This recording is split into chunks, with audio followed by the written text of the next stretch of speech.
Motility test করে। হ্যাঁ, motility টেস্টে ব্যাকটেরিয়া প্লেট লাগবে, এটা ইয়া লাগবে, জেলি লাগবে।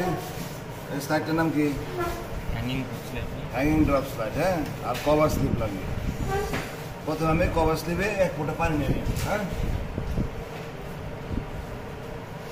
আর হ্যাঙ্গিং ড্রপ স্লাইডটাকে আমি জেলি দিব।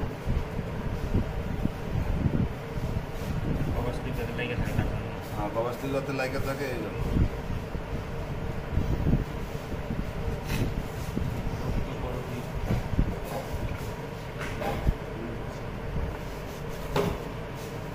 তারপরে আমি কভার স্লিপে আমি ব্যাকটেরিয়া দিব। হ্যাঁ,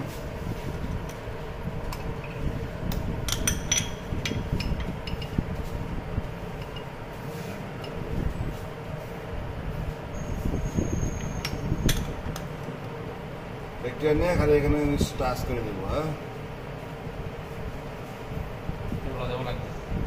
না এখানে স্মেয়ার করা দরকার নেই।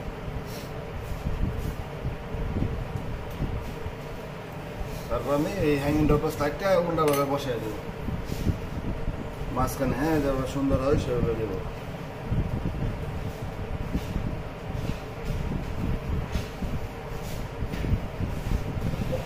এখন ব্যাকটেরিয়াগুলো হ্যাঙ্গিং হয়ে রয়েছে না, পানিটা হ্যাং হয়ে রয়েছে। হ্যাঁ, এটা এখন আমি ইমার্শন অয়েল দিয়ে মাইক্রোস্কোপে দেখবো ব্যাকটেরিয়াগুলো জীবিত থাকবে, নড়াচড়া করবে। এখানে ইকোলাই ব্যাকটেরিয়া দেওয়া হয়েছে। আপনারা বসেন, আমি ব্যাকটেরিয়াগুলো বার করতে সময় লাগে। এরপরে আমরা মাইক্রোস্কোপে চেক করতে আসলাম।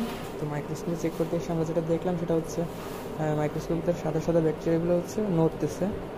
তো মাইক্রোস্কোপে এটা দেখা যাচ্ছে সাদা সাদা ব্যাকটেরিয়া নড়তেছে। এটা ইকোলাই ব্যাকটেরিয়া না? তো এটা হচ্ছে ইকোলাই ব্যাকটেরিয়া। আচ্ছা, আজকে এই ব্যাকটেরিয়ার নাম কি বললেন? Motility test. Bacteria motility test আমরা ইকোলাই ইউজ করছি। এখন আমরা মাইক্রোস্কোপে দেখতেছিলাম যে ব্যাকটেরিয়া নড়াচড়া করতেছে, এটাই হলো ইকোলাইয়ের মোটালিটি। Okay, that's all.